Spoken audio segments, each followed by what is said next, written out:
Welcome back to another segment of Behind the Scenes of The Waltons. Today I'm going to be taking up more of your questions in another segment of Ask Judy. I have a question here from Luann Failing, who asked, what is matching? I've heard you one time speak of it. And Cammie said when Grandma was sitting aside her during meals, Grandma helped her with matching or something along those lines. Yes, so what happens is it has to do with continuity. When you're editing between different shots, so let's say it becomes really critical around the kitchen table. So you see there's a wide shot and we are passing around various different plates of food, let's say. You know, the mashed potatoes go by, the bread goes by, the peas go by. So when you're in the wider shot, you might see Grandpa take some mashed potatoes and pass them along, and then Grandma maybe takes some, and then maybe Elizabeth takes some. Well, let's say you see the wide shot and Grandpa has put some mashed potatoes on his plate, and then he has handed it to Grandma. Now let's say you go into a closer shot of Grandma, and she has a plate of tomatoes. Well, you would be distracted because you go, wait a minute, I just saw mashed potatoes and now I'm seeing tomatoes. So that would not match. So, or let's say it's a wider shot and you see that Elizabeth has taken a bite of bread, and then it comes in because Elizabeth is now going to say something, and now you're on a close-up of Elizabeth, and all of a sudden she is taking a drink of milk. Again, you saw bread and now you see milk. So knowing what you did when is what we consider matching. So, and the script supervisor does their best to keep track of when things are moving along, what someone was doing at different times. But keeping track of 11 people around that kitchen table is a really tough job. So as actors, we do our best to also keep track of that. So if I know that first thing I did was I got mashed potatoes, and then as Daddy said, blah, blah, blah, blah, blah, I took a bite of those mashed potatoes, I'm making sort of a mental note to myself saying, okay, well, when Daddy said blah, blah, I took a bite of mashed potatoes. So then when it's time for my close-up, then as things are happening, I think, okay, here comes Daddy's line. So now I need to take a bite of mashed potatoes. And then when Mama was talking, I was cutting a piece of meat. And then I took a bite as Aaron said something. So you want those things to happen at the same times every time the camera is on you as an actor. And then the editors can use any of those shots. Otherwise, what happens is the editor goes to do a cut. They're going to maybe do a close-up of my reaction, and I've got something totally different going on that won't match. So sometimes they won't use the shot. They'll think, well, I can't use that because it looks too obviously wrong. So it's in an actor's best interest to make sure that they match things, because otherwise the camera might end up not on you because you were going to be distracting in that edit. So I hope that answers that question. This question is from Spider's Handler.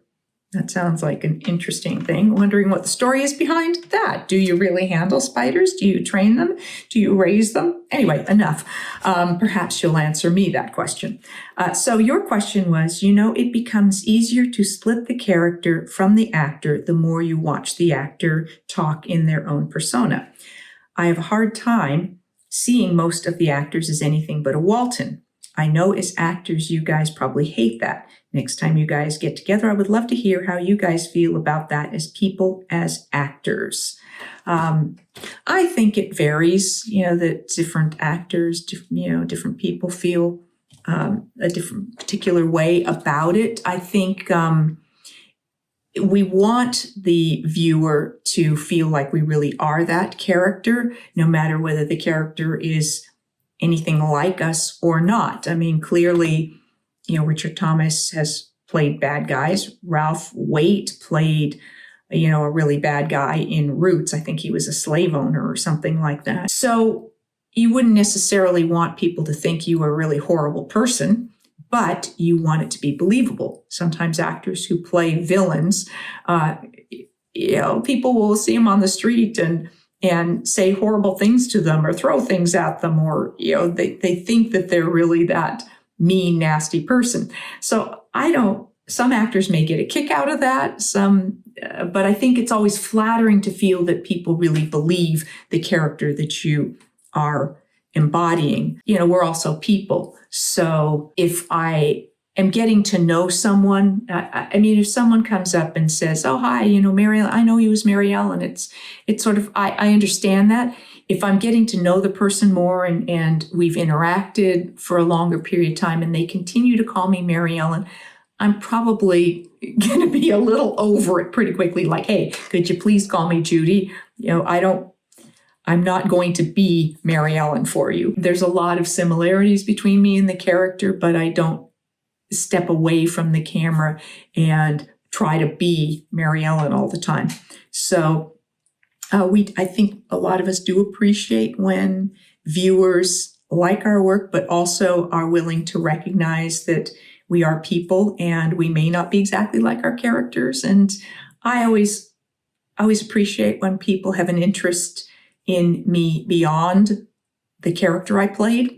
So other actors may be perfectly fine saying, "No, that's fine. I just as soon you just think of me as the character." And I think a lot of us like having the opportunity to have a private personal life and not share everything that goes on and have that sort of separation between the work and our own lives. And some people might enjoy being in the spotlight 24/7. We see there's a lot of people on reality shows that clearly are perfectly happy to let cameras into their life all the time, despite the fact that I believe a lot of that is really orchestrated and dramatized to create a bigger effect. Anyway, that's my take on that. Now, you had a second piece to this question was, and you guys know what the Waltons taught all of us, but what did it teach you guys as people?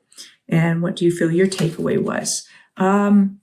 I think we were surrounded by so many wonderful stories of hope and compassion and community pulling together. So I think seeing that or watching the ways in which actors like Will and Ellen and Michael and Ralph and Richard, the way they embodied those characters and created these larger than life and wonderful role models. I think that so my takeaway was I'd like to be the kind of parent that John and Olivia were. Did I live up to that a lot? I wouldn't say that I feel like I did, but it was a wonderful example and a wonderful bar and standard, I think, for life as well. And I can't tell you how often I wished I'd had a script writer to script something that was going on in my life so that I could get it right or fix it, or could I do another take on that? So I think great stories, and I take away about aspects of history, things that I learned. So that's just from me. So at some point, if I have a chance to ask some of the other actors in the show, I will try to do that. But thank you so much for your question. This question is from the Raji Gaji. Cute.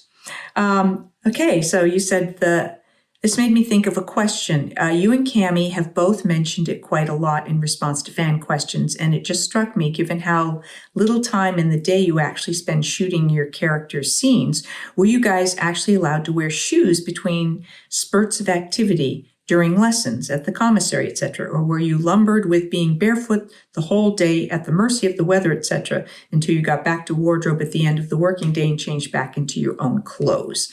We did put on shoes frequently during the day, certainly for lunch, because many places you cannot go into without shoes on. We had dressing rooms that were most of the time fairly accessible, but I think what we would often do is we'd wear shoes to the set and then you take them off when you were going to film. You might even wear them during rehearsal if you wanted to, and then kick them off right before we filmed if you were particularly foot sensitive. There were chairs around, so you might sit down between scenes, so you might leave your shoes by your chair, or we would put them on to go back to school. So yes, we definitely, if we wanted to, put shoes on when we weren't on camera. So I think that became a bit of a personal choice, and they may have wanted us to just for safety reasons. I've also had times where the footwear I was wearing was not terribly comfortable, or sometimes if I was doing shows where I had high heels on for the scenes, I might have a pair of slippers or something that was more comfortable that I would kick off and put on, some slip-on sort of a shoe in between so that I didn't have to have those high heels on all day long. So there you go. Thanks for asking. Thank you for joining me for this segment of Ask Judy. If you enjoy these, please do hit like and subscribe. I'll be back with more behind the scenes of the Waltons about episodes, more of your questions with more Ask Judy, and hopefully some more special guests. Thanks for watching.